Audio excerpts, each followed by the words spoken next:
Assalamualaikum warahmatullahi wabarakatuh. Saya Ihwanul Hakim, mahasiswa di mata kuliah Manajemen Lintas Budaya, jurusan S1 Manajemen Fakultas Ekonomi dan Bisnis Universitas Lampung dengan dosen Ibu Dr. Mardiana SNM.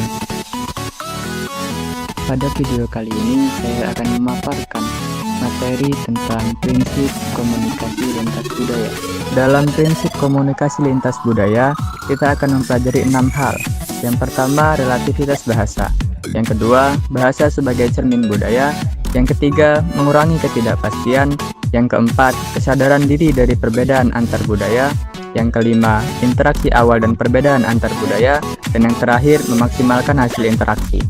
Baik, kita mulai dari yang pertama, yaitu relativitas bahasa. Benjamin Lewolf dan Edward Sapir mengatakan bahwa bahasa mempengaruhi pemikiran dan perilaku. Karakteristik bahasa mempengaruhi proses kognitif seseorang.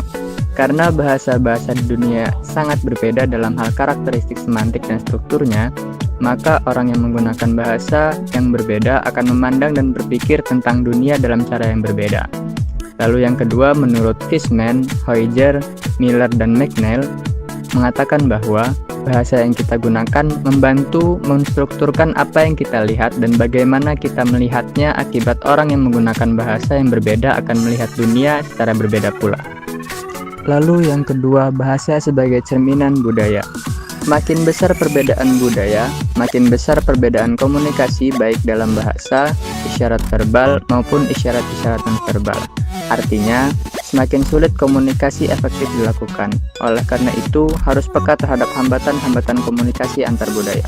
Lalu yang ketiga, mengurangi ketidakpastian. Di sini, semakin besar perbedaan antar budaya, maka makin besarlah ketidakpastian dan ambiguitas dalam komunikasi. Banyak dari komunikasi kita berusaha mengurangi ketidakpastian ini, sehingga kita dapat lebih baik menguraikan, memprediksi, dan menjelaskan perilaku orang lain. Karena ketidakpastian dan ambiguitas yang lebih besar ini, diperlukan lebih banyak waktu dan upaya untuk mengurangi ketidakpastian dan untuk berkomunikasi secara lebih bermakna. Selanjutnya yang keempat, kesadaran diri dan perbedaan antar budaya. Di sini maksudnya, semakin besar perbedaan antar budaya, maka semakin besar pula kesadaran diri atau mindfulness para partisipan selama berkomunikasi. Ini mempunyai konsekuensi positif dan negatif. Dalam hal positif, kesadaran diri ini barangkali membuat kita lebih waspada. Ini mencegah kita mengatakan hal-hal yang mungkin terasa tidak peka dan tidak patut. Dan yang negatif, ini membuat kita terlalu berhati-hati, tidak spontan, dan kurang percaya diri. Lalu yang kelima, interaksi awal dan perbedaan budaya. Interaksi awal yang tidak efektif dalam berkomunikasi dalam perbedaan budaya akan berangsur-angsur berkurang seiring bertambahnya keakraban. Untuk itu, cobalah hindari menilai orang lain secara tergesa-gesa dan permanen, apalagi hanya didasarkan pada informasi yang terbatas. Kemudian yang terakhir, memaksimalkan hasil interaksi. Dalam komunikasi antar budaya, terdapat tindakan-tindakan yang berusaha memaksimalkan hasil interaksi.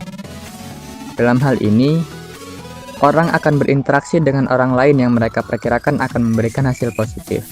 Lalu, bila mendapatkan hasil positif, maka pelaku komunikasi terus melibatkan diri dan meningkatkan komunikasi. Namun, jika memperoleh hasil negatif, maka pelaku mulai menarik diri dan mengurangi komunikasi. Selain itu, pelaku membuat prediksi tentang perilaku mana yang akan menghasilkan hasil positif dan mana yang akan menghasilkan hasil negatif. Kesimpulan yang dapat diambil dari materi kali ini adalah prinsip-prinsip komunikasi antar budaya merupakan hal yang penting untuk dipelajari, karena pertumbuhan komunikasi antar budaya dalam dunia bisnis memiliki tempat yang utama, terutama perusahaan-perusahaan yang melakukan ekspansi pasar ke luar negaranya, notabene negara-negara yang ditujunya memiliki aneka ragam budaya. Sekian video dari saya, jangan lupa like, comment, dan subscribe ya.